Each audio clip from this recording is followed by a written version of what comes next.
വളരെയേറെ സന്തോഷമുണ്ട് ഈ മലപ്പുറത്തിന്റെ മണ്ണിൽ ഈ നിറഞ്ഞു നിൽക്കുന്ന ഹോളിൽ വരാനും നിങ്ങളെയൊക്കെ കാണാൻ സാധിച്ചതിൽ ആദ്യമായിട്ട് എന്റെ അപ്ലൈൻ മെന്റർ മുബീൻ മുഹമ്മദ് സാറിന്റെ ഹൃദയം നിറഞ്ഞ സ്നേഹവും കടപ്പാടും ഞാൻ അറിയിക്കുന്നു.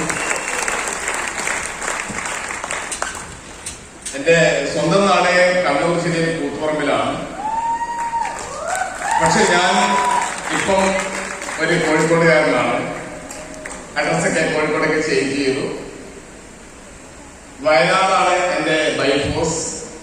ആ 3 ജില്ലയും ഇങ്ങനെ ടച്ചായി കിടക്കുന്നു. ഞാൻ ഈ ബിസിനസ്സിലൊക്കെ വരുന്നതിന് മുന്നേ ഒരു ലോറി ഡ്രൈവറായിരുന്നു. ലോറി ഡ്രൈവിംഗ് മാത്രമല്ല, ഒരു 3-4 ലോറി ഉണ്ടായിരുന്നു. അതിലൊരു ലോറി ഞാൻ തന്നെയായിരുന്നു. ബിസിനസ്സിൽ വരുമ്പോ വലിയ പ്രതീക്ഷയൊന്നുമില്ല.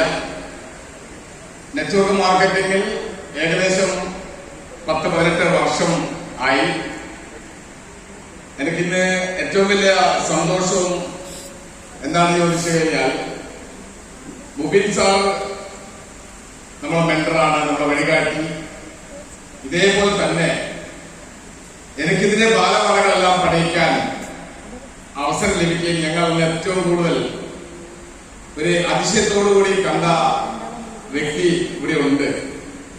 നിങ്ങൾക്ക് ഈ ഓഡിറ്റോറിയത്തിൽ നോക്കിയാൽ കാണാൻ പറ്റും, ഒരു ചെമ്പമൊഴിയുള്ള ഒരു നല്ല ഹൈറ്റ്, നമ്മുടെ സിനിമ നടൻ റഹ്മാനെ പോലെയുള്ള ഒരു വ്യക്തി ഇവിടെ ഉണ്ട്. വൺ മിസ്റ്റർ സുനിൽ ബാബു സാറിന് കൈവക്കാവോ? ഇവിടെ ഉണ്ടോ?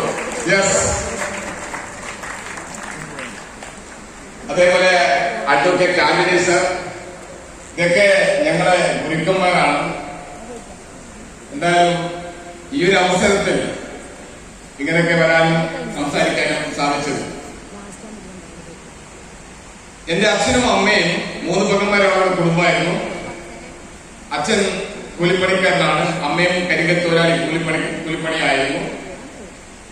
അച്ഛൻ കുടുംബത്തിന് അധികം നന്നായിട്ട് നോക്കുന്ന വ്യക്തി ആയിരുന്നില്ല, കാരണം നല്ല മദ്യപാനിയായിരുന്നു. അതിന്റെ എല്ലാ പ്രശ്നങ്ങളും എന്റെ കുടുംബത്തിലുണ്ടായിരുന്നു. 2 നേരം മാത്രമാണ് വീട്ടിൽ നിന്ന് ഭക്ഷണം കിട്ടുന്നത് ആ പഠിക്കുന്ന കാലഘട്ടത്തിൽ. എന്റെ അമ്മയാണ് ഞങ്ങളെ പഠിപ്പിച്ചതും വളർത്തിയതെല്ലാം. അച്ഛന്റെ പങ്ക് അച്ഛനുണ്ട്. പക്ഷേ അച്ഛൻ ഏറ്റവും വലിയ ഹോബി മദ്യപിക്കുക, ചീട്ട് കളിക്കുക. അങ്ങനെ എല്ലാ ബുദ്ധിമുട്ടും എന്റെ അമ്മ സഹിച്ചുകൊണ്ടാണ് ഞങ്ങളൊക്കെ വളർത്തിയത്.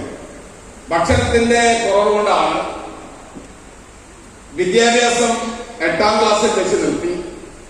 7ാം ക്ലാസ് ഞാൻ പൂർത്തീകരിച്ചിട്ടുണ്ട്. പക്ഷെ 8ാം ക്ലാസ് കാക്കോൽ വരെ മാത്രമേ പഠിച്ചിട്ടുള്ളൂ. പക്ഷെ ഒരു പ്രത്യേകത ഉണ്ട്, 7ാം ക്ലാസ്സിൽ ഞാൻ 2 പ്രാവശ്യം ഇരുന്നിട്ടുണ്ട്. പക്ഷേ 8ാം ക്ലാസ് പഠിക്കുമ്പോൾ ഒരുപാട് പ്രാവശ്യം എന്റെ അമ്മ പറഞ്ഞു, എടാ വാങ്ങിച്ച ബുക്കെങ്കിലും നീ പഠിച്ചു തീർക്ക്.